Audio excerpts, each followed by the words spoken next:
Hey guys, what's up? I'm Alex, otherwise known as Supercar Blondie. Hans Zimmer. This is one of the very first sounds you've made for the all-new i4.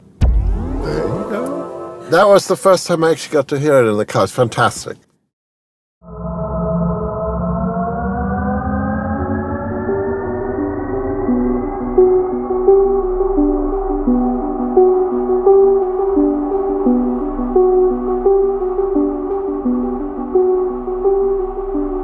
I'm finishing off a movie called Dune, which I love. I love working with this director, Denis Villeneuve.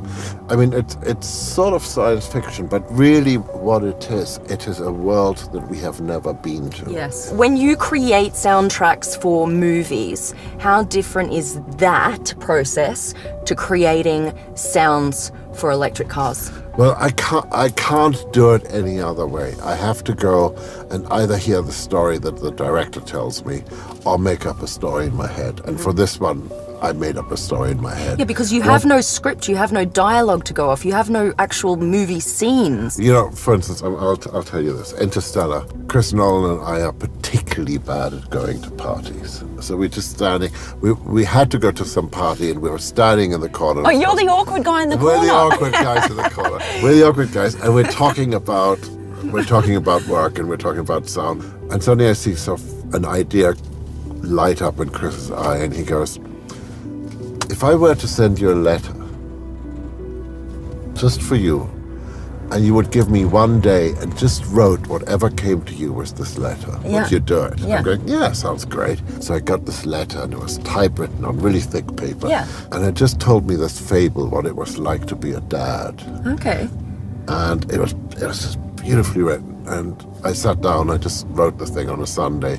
I phoned his house and his wife, Emma, answered the phone at 10 o'clock at night, and I said, I think I got something, because really I was sort of writing a really fragile little piece about how much I loved my son. Right. And I said, look, I finished it, can I send it over? And Chris is curiously antsy, so he came down, I sort of played it to him, I said, so, what do you think? And he sort of stopped a second, he sort of went, suppose I have to make the movie now. I'm going, what's the movie? So he starts talking about space and huge and rockets and everything. And in a funny way, that's how I approach this. I go, okay, it's huge, it's BMW. And then you go, but how does that one person who's going to hit that button going to feel like? Yes. And you write the story of that one person. Right. And that's it. Yeah. So your relationship with BMW goes back, since you were growing up in Munich. Well, yeah, my relationship goes back. My family always drove BMWs. You know, it's like when you're a little kid and you're like, you don't want to go to bed and you're waiting for your mum to come home and tuck you in. I remember just hanging out of the window, and because I could absolutely distinguish the sound of her engine, of her car. What BMW did she have? God, we had everything. We had, for like the little 1600, the 2002, whatever there was. Yeah. We had it at one point or the other.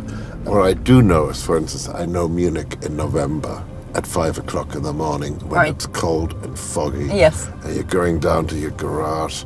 You've got to get in your car. Yeah.